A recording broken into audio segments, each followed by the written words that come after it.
Hi everybody, today we're going to talk about quantum theory, alright? If you are at all sleepy, stop the video, go take a nap and come back. This is probably the coolest, cutting-edge stuff you're going to see in this class all year. And this is the thing that if you want to get into chemistry, quantum theory, you want to get into physics, quantum theory is just really, really, really cool stuff. It's really hard to understand. I'm going to try and make it simple for you.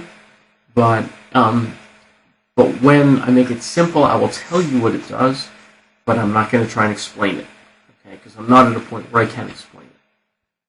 All right, let's think back to some of what we've seen.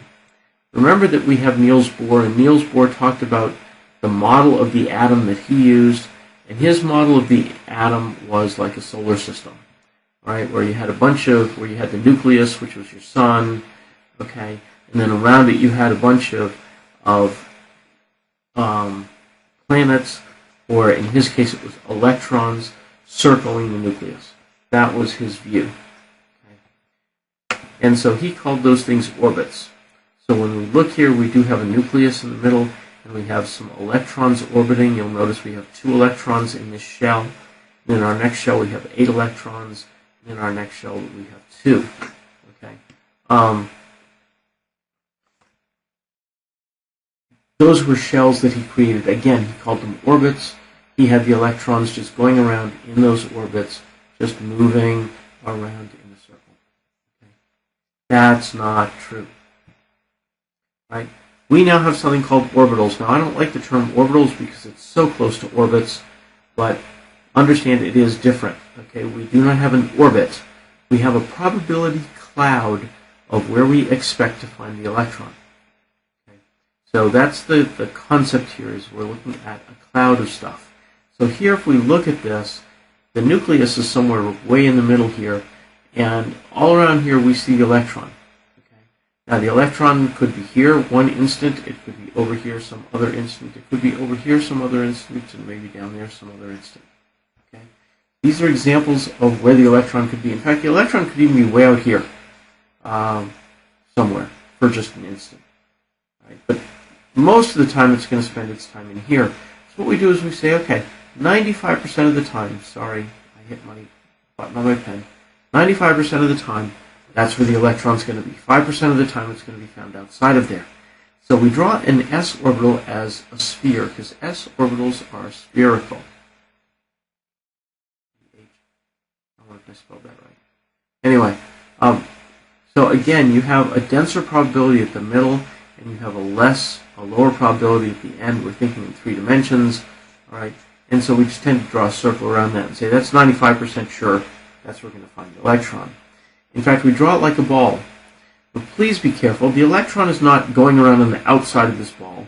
You will not find it only on the outside of this ball, and frankly, you'll only find it rarely on the outside of the ball. You'll find it typically somewhere inside the ball. So the shape of an s orbital is spherical. Anyway, we'll go with it. All right. Now the p orbitals are different. You'll notice that we've got a p orbital cloud kind of up here. Oh, we have another one down here. And the nucleus is going to be somewhere in the middle. So we have one electron that's going from here for there. It's there for a moment, and then it's here, then it's here, then it's there, whatever. So we draw our p orbitals, again, we draw them as kind of like hard things, but remember that they're not. It's simply a probability cloud that 90% of the time we're going to find the electron somewhere inside this dumbbell-shaped thing. Okay? Let me also add that we have them in 3 dimensions. When you have something that's spherical around the nucleus, right, it just goes out in all directions, kind of like a ball. If you think of a nucleus being at the middle of a golf ball. Right? But in these guys, these orbital shapes come out in one direction from a dumbbell. So in this case, this one's going up and down. This one's coming out of the board towards us, or away from us. And this one's going to our left and to our right. Right, so you have 3 different dimensions. So we could have 3 p orbitals because they're going in the x, the y, and the z direction. And they're in the shape of a dumbbell. kind of sorted. Now, when you put them together, you have your nucleus in the middle, and you might have, for purpose of argument, let's just say we have a nucleus at the middle, and then we have these going in one direction, the blue one's going in a different one, and the red one's, orange one's going in another one. Okay. All right. So here I have Gurk. Gurk is mine. Gurk is a gorilla, but Gurk doesn't like to sit still, so Gurk moves. Okay, and but he's only allowed to sit in chairs, and sometimes he doesn't even sit in the chairs. But bottom line is he has to stay in the chairs. He's not allowed in between the chairs. He's not allowed to straddle the chairs. He's not allowed on the floor. He must only stay on the chairs. Okay, those are the rules. Well, electrons have similar rules. So with a p orbital, the electron can be either up here, it can be anywhere within this green ball, it can be anywhere within this blue ball, but it can never, ever, ever be in the middle where the nucleus is. Okay, you see a better picture of that this way, where the nucleus is kind of down in here, and the p orbital isn't touching it. The majority of the p orbital is up here, the majority of this p orbital is down there, and there's virtually nothing in the middle, okay, except the nucleus. Now, let me just quickly go through d orbitals and f orbitals. D orbitals, there are 5 of them, and some of them don't look like they're too goofy in shape, but then you look at this one, and that's really a goofy shape. So the deal is, when we're looking to find an electron, we go and we look to find it. We find it. Where do we find it? We have made patterns. We've made pictures of where we have found them, and that's what you're looking at, are those pictures. We've done the same thing with f orbitals. You don't know what f orbitals mean yet, but there are a total of 7 of them, and they have some really goofy shapes, especially this guy over here. Right? Has a really goofy shape. Again, we'll talk about those in more detail later. Just notice that they have really goofy shapes. Okay, that's the best thing to do. Now, there is a guy named Erwin Schrödinger, and he was an Austrian physicist, spent most of his time in Germany. And what he said was an electron can either be a wave or a particle. And why is that important? If this is a picture of a p orbital, and I have one electron in that p orbital can be here, the electron can be there, or there, or there. Well, when Gurk went from seat to seat, you never saw him going through any of the seats in the middle. Right? If you were driving from here to Richmond, and you were going back and forth, and I was taking pictures, right, I would see you traveling, and if I took thousands of pictures, you would be just as equally likely to be at the Roanoke end, as the Richmond end, as the middle. Well, that's what's so amazing about this. In quantum physics, that electron can never be on the plane that's right there in between those two. So I can find the electron in the right-hand lobe, I can find the electron in the left-hand lobe, but I can never, ever, ever, ever find it in the center. So that means you can't be traveling like a particle, because if you're traveling like a particle, I could find you in the middle. So that means you have to be traveling like a wave. So electrons act like both particles and waves. And this is the incredible equation that represents that. Not that I could explain it to you. I can't. Okay? But understand that he came up with an equation to demonstrate how electrons can move. There's another guy whose name was Heisenberg. And can you tell me, just by looking at this car, which way the car is moving? Well, clearly you're going to say it's probably moving to the right, because that's the way it's facing. And that's the way the driver's looking. But there's no guarantee it isn't moving backwards. There's no guarantee it's even moving at all. It may be sitting still. Okay? Bottom line is, you cannot tell. Well, Heisenberg's uncertainty principle is all about that. He was in the 1920s, and he said the position and the momentum velocity of a moving object cannot simultaneously be measured and known exactly.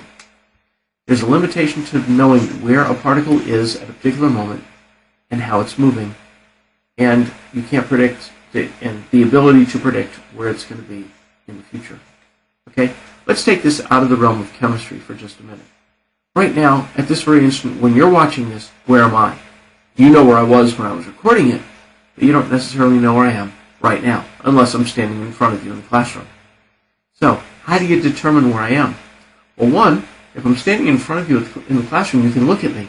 But how can you see me? You can only see me because there's light in the classroom, and the light is being reflected off of me. Okay? How do you determine where an electron is? Well, the problem is, to determine where an electron is, you have to hit it with something, like a photon, like light. But light is going to affect where that electron is. So simply the act of observing the electron, of looking at it, changes its behavior. It changes where it is. Okay. So the act of checking where I am doesn't impact me. But when you're on the small scale of an electron, it does. So all we can do is look at the probability of finding an electron in certain locations within the atom. That is what we look at, and that's why we have probability clouds. All right, so if we look at the 1s orbital, you see the 1s orbital is kind of here. And then we notice the 2s orbital is kind of strange. Well, the 2s orbital is actually bigger than the 1s orbital. Right, so if we're looking purely at the electrons in the 2s orbital, they're bigger. They're further, the electrons are the same size, but the atom is bigger because the electrons are further away from the nucleus. So think of it as, if you will, you have a ping pong ball. And inside the ping pong ball you have a nucleus, very, very small. And you have a ping pong ball around that nucleus. And then around that you have a golf ball. And around that you have a basketball. And around that you have a beach ball. And the concept of that is when you go from the 1s to the 2s to the 3s to the 4s orbital, they're just getting bigger. And the electrons are getting further and further and further away from the nucleus.